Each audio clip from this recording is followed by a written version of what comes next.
America between Jesus and Faust.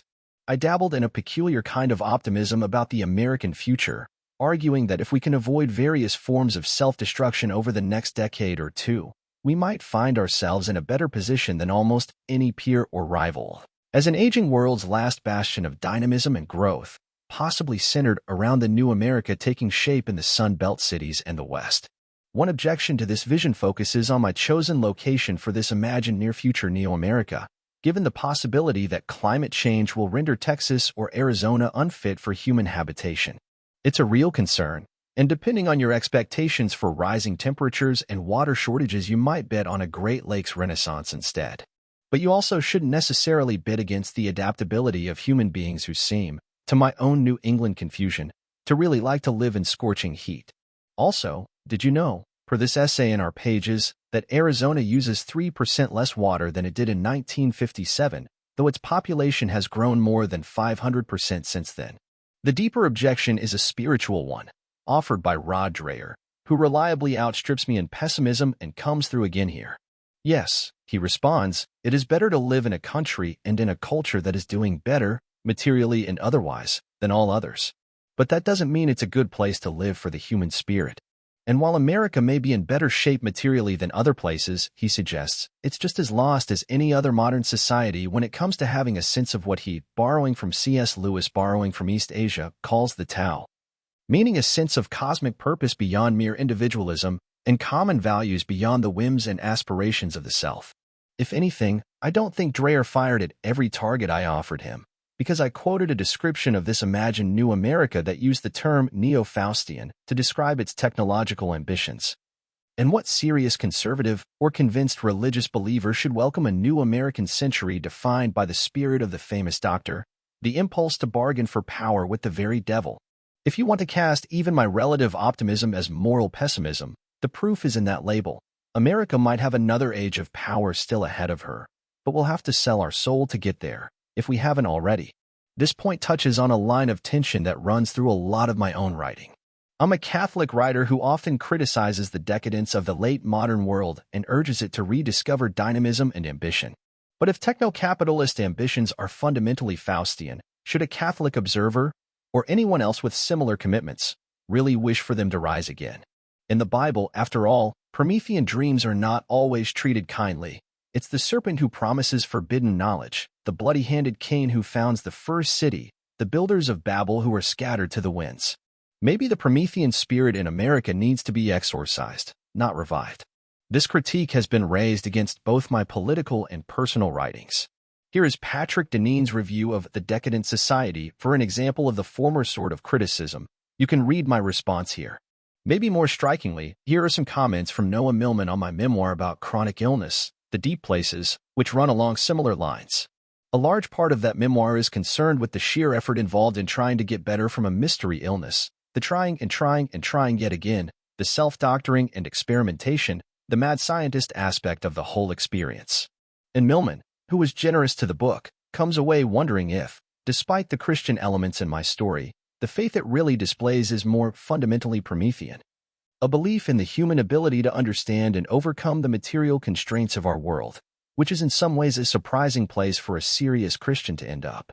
I think it is a little surprising if you consider Christianity to be a religion exclusively concerned with bearing suffering in the present for the sake of the hereafter.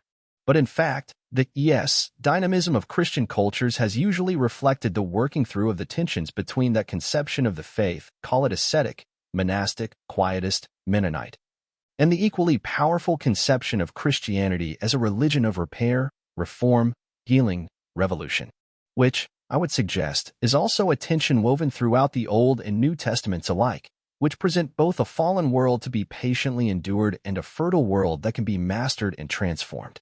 The serpent gives Eve and Adam some sort of forbidden knowledge, yes, but it's before the fall, not afterward, that God tells humanity to fill the earth and subdue it, and when Adam and Eve are cast out of Eden, that mission carries on, just freighted with more suffering and pain. As in Eden, so in Arizona. The first murderer builds the first metropolis, yes, but the history of God's people centers on Jerusalem, the holy city. The Bible culminates in a transformed and redeemed cosmopolis, not a return to a purely pastoral Eden. God lets Israel suffer invasions because of its unfaithfulness. He scatters his chosen people and sends them into exile. But in the rare moments when the Israelites have faithful leaders, faithful kings, they prosper in worldly as well as supernatural terms. Jesus treats suffering, his own and that of others, as part of God's unfolding plan, a cup to be drunk deeply no matter how strong the urge to let it pass. But then he also heals the sick and suffering everywhere he goes, rewards people seeking healing who take extraordinary steps to reach him, sends his disciples out to heal people, and inspires a physician, per the traditional attribution, at least, to write one of the Gospels that carry his message to the world. And likewise with the history of the churches and cultures that took up that message. Followers of Christ went into the desert and lived on pillars and built monasteries and accepted violent death in every form. But they also built and developed and invented, forging the medieval and early modern forms of civilization that carried us forward into the scientific and industrial revolutions that made our own global civilization possible. There is a doom-laden Catholic account of this dynamic modern history, which tracks with certain doom-laden left-wing accounts of modern industrial capitalism, in which the last few hundred years of technological breakthroughs and rising life expectancies and soaring skyscrapers are just one long Faustian bargain, carrying us toward the same self-destructive endpoint as the architects of Babel.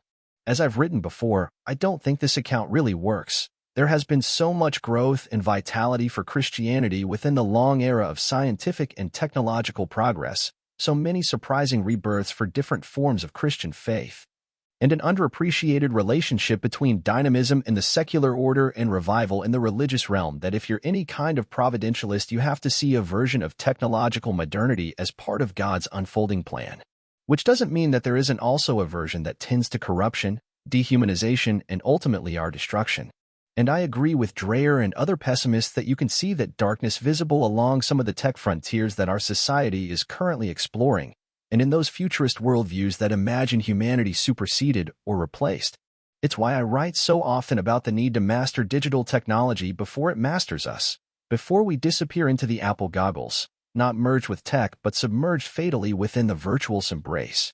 It's why I worry about Christianity's displacement by spiritual impulses that are explicitly Faustian, seeking help and inspiration from powers and entities, from artificial intelligence to hallucinogens and extraterrestrials. That may not have our good in mind. But in American history, those unrestrained impulses have usually been checked by rival visions, Christian and otherwise, that are themselves also ambitious, developmentalist, exploration-oriented, but that seek humane forms of economic growth. The wise use of new technologies, a moral discernment about scientific achievements but not the rejection of their fruits. However attenuated and fragmented, those impulses still exist, more so, I would say, in our country than in any rival power or alternative cultural redoubt. And I think they still offer the best chance to battle the chronic illness of decadence without bargaining our humanity away. The point of envisioning a new America beyond our current troubles is not to imagine that it will be necessarily a good America. It's just to assume that it will be an America that matters, and that's worth fighting for.